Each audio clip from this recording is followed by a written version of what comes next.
اب ایک اسی فصل سے متعلق ریلیٹڈ جو پچھلی فصل گزری ہے، یعنی موضوع کے اعتبار سے قضیہ کی 4 قسمیں اور موضوع کے اعتبار سے قضیہ کی تقسیم آپ نے پڑھی۔ اب یہاں پر ان میں سے ایک قسم آپ نے پڑھ لیا کہ 4 قسمیں ہو گئی، ایک ہے شخصیہ، دوسری ہے طبعیہ، تیسری ہے محصورہ، چوتھا ہے محملہ۔ تو اہل منطق جو اعتبار کرتے ہیں قضیہ کا یا جب بھی بولتے ہیں عموماً، تو وہ کون سے قضیہ کا اعتبار کرتے ہیں پتہ ہے آپ کو؟ قضیہ محصورہ کا۔ قضیہ محصور کا اعتبار کرنے کا مطلب یہ ہے کہ وہ استعمال وہ اسی کو کرتے ہیں، اسی کو لیتے ہیں۔ جب بھی قضیہ بولیں گے تو ان کے نزدیک وہی مراد ہوگا، کیونکہ وہ اسی کو استعمال کریں گے فائدہ دینے اور فائدہ حاصل کرنے کے لیے۔ یہ قضیہ محصورہ ہی کیا ہے جو ہے مناسب ہے۔ اور اس میں اگر دیکھا جائے تو قضیہ شخصیہ اور قضیہ جو وہ محملہ، یہ دونوں بھی اس میں داخل ہو جاتے ہیں۔ کس کے اندر؟ محصورہ کے اندر۔ قضیہ شخصیہ بھی داخل ہو جاتا ہے اس لیے کہ قضیہ محصورہ کے اندر جزئیہ بھی ہوتا ہے نا، جیسے بعض کے ذریعے سے افراد کی مقدار کو بیان کرتے ہیں۔ تو جب ہم بعض کے ذریعے سے افراد کی مقدار کو بیان کرتے ہیں قضیہ میں، تو اس کو قضیہ جزئیہ بولتے ہیں۔ اور جہاں پر کل کے ذریعے سے افراد کی مقدار کو بیان کیا جائے گا تو اس کو قضیہ کلیہ کہتے ہیں۔ تو جزئیہ کا مطلب ہوتا ہے، اب میں نے کہا بعض طالب علم، مثال کے طور پر میں یہ کہوں بعض طالب علم کامیاب ہیں، تو اب بعض طالب علم میں سے یہ مراد، یہ ضروری نہیں ہے کہ بعض کا مطلب ہے کہ 10 لوگ مطلب 50 طالب علم ہیں، اس میں سے 10 لوگ کامیاب ہونے چاہیے یا 5 لوگ کامیاب ہونے چاہیے۔ ہو سکتا ہے کہ وہ ایک ہی ہو خالی، لیکن ایک ہوگا ضرور کامیاب، تب میری بات صحیح ہوگی۔ تو بعض طالب علم میں ایک بھی داخل ہے نا۔ اب میں قضیہ شخصیہ میں کیا ہوتا ہے؟ ایک فرد ہوتا کہ نہیں ہوتا؟ زید قائم، فرد پر ہی حکم ہے، زید ہی پر حکم ہے، زید ایک فرد ہے، اسی پر حکم ہے اور وہ کھڑا ہے۔ تو قضیہ جزئیہ کے حکم میں آ جائے گا، نہیں آ گیا؟ کیونکہ قضیہ جزئیہ میں ایک فرد بھی شامل ہوتا ہے، ایک بھی داخل ہے۔ لہٰذا جب میں نے کہا زید قائم، جو شخصیہ قضیہ شخصیہ ہے، یہ بھی جزئیہ کے حکم ہو گیا، اس لیے کہ وہاں ایک فرد پر حکم لگایا جا رہا ہے، وہ زید پر آپ حکم لگا رہے ہو، لہٰذا وہ اسی کے حکم میں آ گیا، تو اس کو بھی جزئیہ کے ضمن میں لے لیتے ہیں۔ اور اسی طریقے سے قضیہ محملہ کو بھی جزئیہ کے حکم میں لے لیتے ہیں۔ قضیہ محملہ کو بھی جزئیہ کے حکم میں لے لیتے ہیں۔ کیسے؟ کہ بھائی جب میں نے کہا بعض طالب علم کامیاب ہیں، اور یا میں دونوں قضیہ لکھتا ہوں، بعض طالب علم کامیاب ہیں، اور پہلے اس کو میں مٹا دوں یہاں سے اسکرین سے، میں یہ لکھوں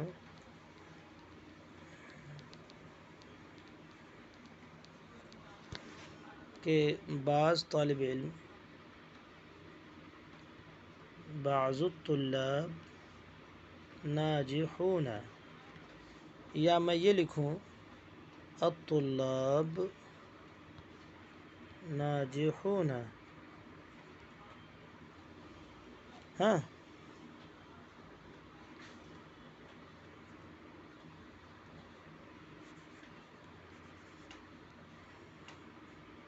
الطلاب ناجحون۔ تو میں کہہ رہا ہوں کہ بعض طلبہ کامیاب ہیں، یہ تو نہیں پتہ، یہ میں نے نہیں بتایا آپ کو کہ 2 طلبہ کامیاب ہیں یا 4 ہیں یا 10 ہے، اس میں سے ایک بھی طالب علم کامیاب ہو سکتا ہے، 10 بھی ہو سکتے ہیں، 50 مان لیجیے 50 طالب علم ہیں، ان میں سے 5 بھی کامیاب ہو سکتے ہیں، 10 بھی ہو سکتے ہیں، 15 بھی ہو سکتے ہیں، اور 49 بھی ہو سکتے ہیں۔ 50 کی جگہ 49 تو یہ بعض ہو جائے گا نا، کیونکہ کل ہونے کے لیے سب کا کامیاب ہونا ضروری ہے۔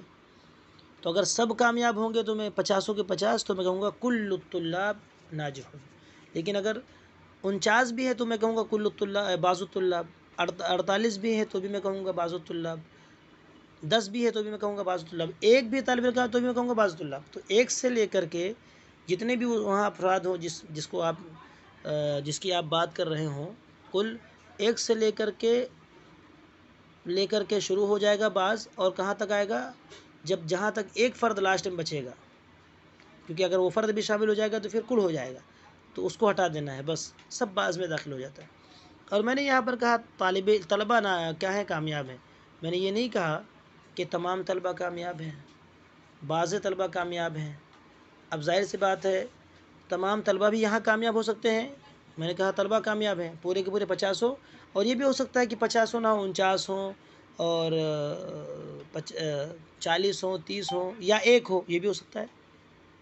ٹھیک ہے، تو کم سے کم ایک تو کامیاب ہے ہی نا، کیونکہ اگر میں کہہ رہا ہوں طلبہ کامیاب ہیں تو کم سے کم ایک طالب علم کامیاب ہوگا تبھی نہیں بات درست ہوگی. کہ اگر ایک بھی تو اگر ایک بھی کامیاب نہ ہو درست ہی نہیں ہوگی.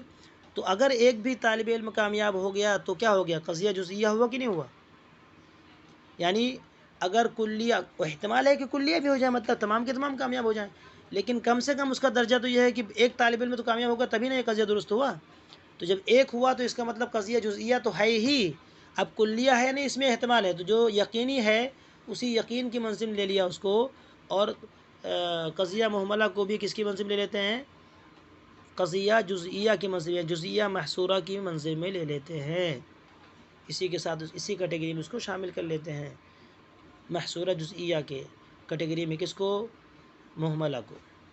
کیونکہ کم سے کم اس کا درجہ یہ ہے کہ وہ جزئیہ تو ہوگا ہی، کلیہ بھی ہو سکتا ہے لیکن جزئیہ تو ہونا یقینی ہے.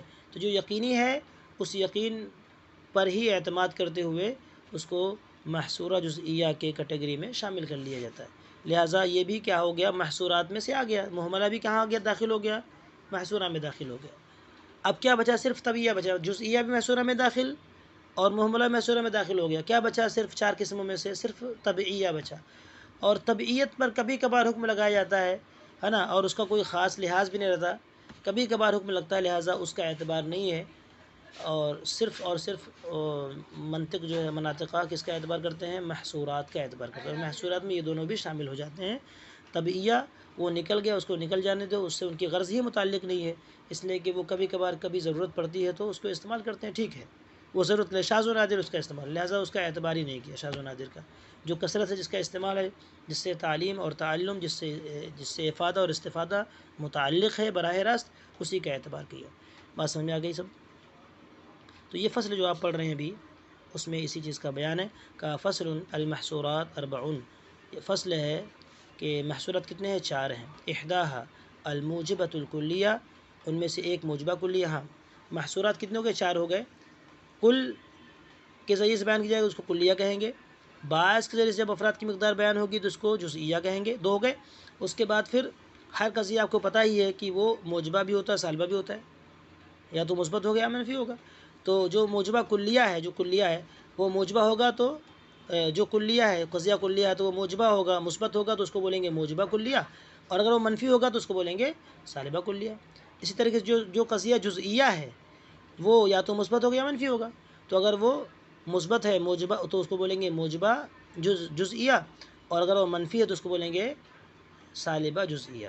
اس طرح 4 قسمیں ہو گئی، موجبہ کلیہ، موجبہ جزئیہ، موجبہ کلیہ، سالبہ کلیہ، اور موجبہ جزئیہ، سالبہ جزئیہ. ٹھیک ہے. تو کہتے ہیں محصورات 4 ہیں، ان میں سے ایک موجبہ کلیہ، جیسے کہ تمہارا قول کل انسان حیوان، ہر انسان حیوان ہے. والثانیہ الموجبۃ الجزئیہ، اور دوسرا کیا ہے، موجبہ جزئیہ. ایک موجبہ کلیہ، ایک موجبہ جزئیہ. مثال ہے بعض الحیوان اسود، بعض حیوان کالے ہیں. والثالثہ، اور تیسرا ہے السالبہ الکلیہ. تیسرا جو ہے محصورہ کیا ہے، سالبہ کلیہ. مثال جیسے لا شیء من الزنجی بابیض، یعنی زنجی میں سے کوئی بھی، حبشی میں سے کوئی بھی کالا نہیں ہے، حبشی میں سے. لہذا تیسری قسم ہے سالبہ کلیہ. محصورات اربعہ میں سے، محصورات کی 4 قسموں میں سے پہلی قسم ہے موجبہ کلیہ، دوسری قسم ہے موجبہ جزئیہ، تیسری قسم ہے سالبہ کلیہ. اس کی مثال ہے لا شیء من الزنجی بابیض، یعنی زنجی میں سے کوئی بھی سفید نہیں ہے، خوبصورت نہیں ہے. زنجی سے مراد حبشی ہے، یعنی حبشیوں میں سے کوئی بھی شخص کیا نہیں ہے، خوبصورت نہیں ہے، وائٹ نہیں ہے. والرابعہ السالبۃ الجزئیہ، اور چوتھی قسم جو ہے اس میں سے وہ ہے سالبہ جزئیہ. مثال ہے جیسے نحو بعض الانسان لیس باسود، بعض انسان اسود نہیں ہے، یعنی کالے نہیں ہے. تو اس طرح سے جو ہے یہ محصورات اربعہ مکمل ہو جاتے ہیں. انہی کو محصورات اربعہ کہتے ہیں. کون کون سے ہو گئے محصورات اربعہ؟ بولیے محصورات اربعہ میں سے نمبر 1 سالبہ جزئیہ، موجبہ کلیہ، موجبہ جزئیہ، الموجبہ سالبہ کلیہ، سالبہ جزئیہ۔ موجبہ کلیہ، اس کے بعد موجبہ جزئیہ، پھر سالبہ کلیہ، سالبہ جزئیہ۔ یہ 4 قسمیں کس کی ہوتی ہیں؟ محصورہ کی ہوتی ہیں، قضیہ محصورہ کی یہ 4 قسمیں ہوتی ہیں، اور چاروں کی مثال ہم نے آپ کو بیان کر دی ہے۔ انہی چاروں کو محصورات اربعہ کہا جاتا ہے، انہی چاروں کو محصورات اربعہ کہا جاتا ہے۔